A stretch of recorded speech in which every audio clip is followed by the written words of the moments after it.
Hello. അപ്പോൾ ഇന്ന് നമ്മൾ പഠിക്കാൻ പോകുന്നത് ഒരു കുഞ്ഞു ടോപ്പിക്കാണ്, എസെൻഷ്യൽ ഫാറ്റി ആസിഡ്സ്. ഇത് പ്രീവിയസ് ആയിട്ട് ഷോർട്ടസ്റ്റ് ആയിട്ടും ഷോർട്ട് നോട്ടായിട്ടൊക്കെ ചോദിച്ചിട്ടുണ്ട്. പക്ഷേ സിമ്പിൾ ടോപ്പിക്കാണ്, കുഞ്ഞു ടോപ്പിക്കാണ്, വേഗം പഠിച്ചെടുക്കാം. അപ്പോൾ നമുക്ക് സ്റ്റാർട്ട് ചെയ്യാം. Essential fatty acids. Essential fatty ആസിഡിൻ്റെ ഡെഫിനിഷൻ നമുക്ക് ആദ്യം നോക്കാം. നമുക്കറിയാം, നമ്മുടെ ബോഡിയിൽ കുറേ ഫാറ്റി ആസിഡ് സിന്തസൈസ് ചെയ്യുന്നുണ്ട്. പക്ഷേ നമുക്ക് ബോഡിക്ക് ആവശ്യമായ എല്ലാ ഫാറ്റി ആസിഡും ബോഡി സ്വയം സിന്തസൈസ് ചെയ്യുന്നില്ല. അപ്പോൾ സിന്തസൈസ് ചെയ്യാത്ത ഫാറ്റി ആസിഡ് എന്ത് ചെയ്യണം? നമ്മൾ ബോഡിക്ക് ഡയറ്റിലൂടെ സപ്ലൈ ചെയ്യണം. Such fatty acids are called essential fatty acids. So ശ്രദ്ധിക്കുക, fatty acids which are not synthesized in the body hence have to be supplied in the diet is called essential fatty acid. Definition clear അല്ലേ? Next examples, ഒരു 3 examples പഠിച്ചു വെക്കുക, important ആണ്. Linoleic acid, alpha linolenic acid and arachidonic acid. Okay, definition example പഠിച്ചു. പിന്നെ എന്താ ഒരു point പറയാം, ജസ്റ്റ് ഒന്ന് ഓർമ്മിച്ച് വെക്കണം. എല്ലാ എസെൻഷ്യൽ ഫാറ്റി ആസിഡ്സും എന്താണ്? പോളി അൺസാച്ചുറേറ്റഡ് ഫാറ്റി ആസിഡ്സ് ആണ്, അതായത് PUFA. Okay, next going to the functions. Essential fatty ആസിഡ്സിൻ്റെ ഫങ്ഷൻസ് എന്തൊക്കെയാണെന്നുള്ളത്. The essential fatty acids serve as the precursors of the eicosanoids. അതാണ് ഒന്നാമത്തെ ഫംഗ്ഷൻ. എയ്ക്കോസെനോയിഡ്സ് എന്ന് പറഞ്ഞാൽ ദർ കോമ്പൗണ്ട്സ്, നമ്മുടെ ബോഡിയിൽ ഹോർമോൺ ലൈക്ക് ആക്ഷൻസ് ചെയ്യുന്ന ഒരു ബയോളജിക്കലി ആക്റ്റീവ് കോമ്പൗണ്ട്സ് ആണ്. പ്രോസ്റ്റാഗ്ലാൻഡിൻസ്, പിന്നെ ത്രോംബോക്സൈൻസ്, ല്യൂക്കോട്രൈൻസ് ഒക്കെ ആ എയ്ക്കോസെനോയിഡ്സിന് അണ്ടർ വരുന്നതാണ്, നമ്മൾ പഠിക്കും. ഓക്കെ, നെക്സ്റ്റ് ഫംഗ്ഷനായി വരുന്നതാണ് the essential fatty acid help in lipid transport. ഒരു നമ്മുടെ ഫോസ്ഫോലിപ്പിഡ് ക്ലാസ് കേട്ടില്ല നിങ്ങൾ? ഒരു ഫോസ്ഫോലിപ്പിഡിൻ്റെ ഫംഗ്ഷൻ പഠിച്ച കുട്ടിക്ക് സിമ്പിളാണ് പഠിക്കാൻ.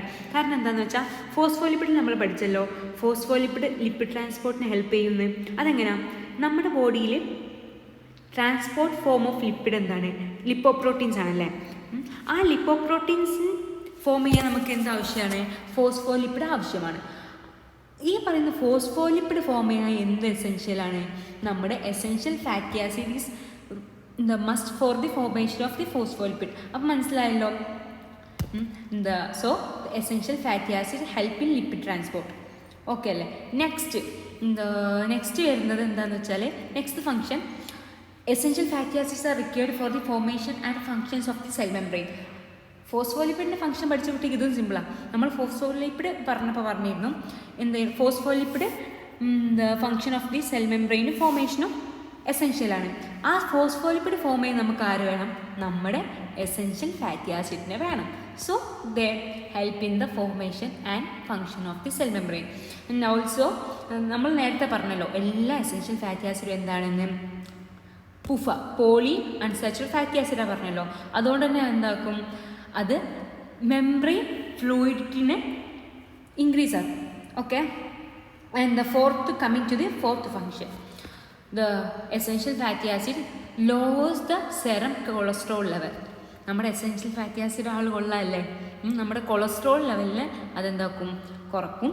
അതുകൊണ്ട് തന്നെ അതിന് ആൻറ്റി അത്രോജനിക് എഫക്റ്റ് ഉണ്ട്. നമ്മുടെ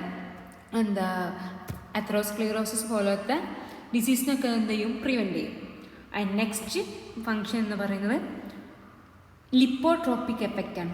നമ്മുടെ എസെൻഷ്യൽ ഫാറ്റി ആസിഡിന് ലിപ്പോട്രോപ്പിക് എഫക്റ്റ് ഉണ്ട്. അതായത് നമുക്കറിയാം, നമ്മുടെ ലിവറിൽ വെച്ചിട്ടാണ് നമ്മുടെ ഫാറ്റ് മോളിക്യൂൾസൊക്കെ പ്രോസസ്സ് ചെയ്ത് ബ്രേക്ക് ഡൗൺ ചെയ്യപ്പെടുന്നതൊക്കെ ലിവറിൽ വെച്ചിട്ടാണ്. സോ ആ ഫാറ്റിനെ നമ്മുടെ ലിവറിൽ നിന്ന് മൊബിലൈസ് ചെയ്യുന്ന ആരാണ്? നമ്മുടെ എസെൻഷ്യൽ ഫാറ്റി ആസിഡിന് വലിയ റോളുണ്ട്. അതുകൊണ്ട് തന്നെ അതെന്ത് ചെയ്യുന്നു? നമ്മുടെ ഫാറ്റ് അവിടെ ലിവറിൽ അക്യുമുലേറ്റ് ചെയ്ത് ഫാറ്റി ലിവർ ഡെവലപ്പ് ചെയ്യുന്നതിന് നമ്മുടെ എസെൻഷ്യൽ ഫാറ്റി ആസിഡ് എന്ത് ചെയ്യുന്നു? അതിനെ പ്രിവെൻറ്റ് ചെയ്യുന്നു, ഫാറ്റി ലിവർ വരാണ്ട് നമ്മൾ നോക്കുന്നത്. നെക്സ്റ്റ് ഫംഗ്ഷൻ എന്ന് പറയുന്നത് the help in the normal reproductive function. And 7th function, the help in normal epidermal growth. Simple അല്ലേ? നമ്മൾ ഡെഫിനേഷൻ പഠിച്ചു, പിന്നെ എക്സാമ്പിൾസ് പഠിച്ചു, പിന്നെ ഇപ്പോൾ ഫങ്ഷൻസ് പഠിച്ചു. Okay, last deficiency manifestation. ഒരു പോയിന്റ് നിങ്ങൾ ഓർത്ത് വെക്കുക, ഡെഫിഷ്യൻസി മാനിഫെസ്റ്റേഷൻ. ഫ്രൈനോഡെർമ, ശ്രദ്ധിക്കുക, ഫ്രൈനോഡെർമ നമ്മുടെ ഡയറ്റിൽ എസെൻഷ്യൽ ഫാറ്റി ആസിഡ് ഡെഫിഷ്യൻറ്റോട് ഉണ്ടാകുന്ന ഒരു ഡിസീസ് കണ്ടീഷനാണത്. അതായത് ഒരു സ്കിൻ ലീഷനായിട്ടാണ് അത് അപ്പിയർ ചെയ്യുക. അത് എങ്ങനെ കാണുകയെന്ന് വെച്ചാൽ നമ്മുടെ സ്കിന്നിലൊക്കെ ഒരു പാപ്പുലർ ഇറപ്ഷൻ, ഒരു സ്മോൾ ബംസ് പോലെ കാണും. അതെവിടെയൊക്കെ കാണാമെന്ന് വെച്ചാൽ posterior and lateral parts of the thigh, on the back and the buttocks. Okay അല്ലേ? അപ്പോൾ ഡെഫിഷ്യൻസി മാനിഫെസ്റ്റ് ആൻഡ് ഫൈൻ ഓർഡറിന് ഓർത്ത് വെക്കുക, ഈ പോയിൻറ്റ്സ് ഒക്കെ ഓർത്ത് വെക്കുക. ബാക്കിയെല്ലാം സെറ്റല്ലേ? ഇതിൻ്റെ നോട്ട് ഞാൻ നമ്മുടെ കമ്മ്യൂണിറ്റി ഗ്രൂപ്പിൽ അപ്ലോഡ് ചെയ്യാം. അപ്പോൾ ഇതിൻ്റെ കൂടെ നോട്ടൂടെ ഒന്ന് വായിച്ചു നോക്കുക, ഇപ്പം തന്നെ പഠിച്ചു പോവുക. Okay, thank you.